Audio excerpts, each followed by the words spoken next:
శుభోదయం రాజు న్యూస్ కు స్వాగతం. నేను విజయశంకర్. ముందుగా ప్రేక్షకులందరికీ 78వ స్వాతంత్ర దినోత్సవ శుభాకాంక్షలు. వివరాల్లోకి వెళ్తే, రైతులు ఎప్పుడెప్పుడు అని ఎదురు చూస్తున్న మూడో విడత రుణమాఫీపై తెలంగాణ ప్రభుత్వం తీపి కబురు చెప్పింది. కేవలం 12 రోజుల్లోనే దాదాపు 17.55 లక్షల రైతుల కుటుంబాలకు 12,000 కోట్లకు పైగా రుణమాఫీ నిధులు జమ చేయడం తెలంగాణ చరిత్రలో ఇదే మొదటిసారి.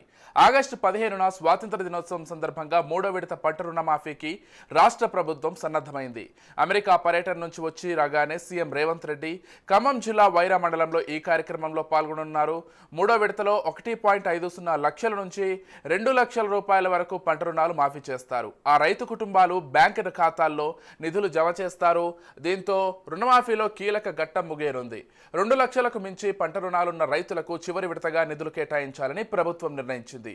రుణమాఫీ విధి విధానాల్లో ఈ విషయాన్ని ముందుగానే వెల్లడించింది.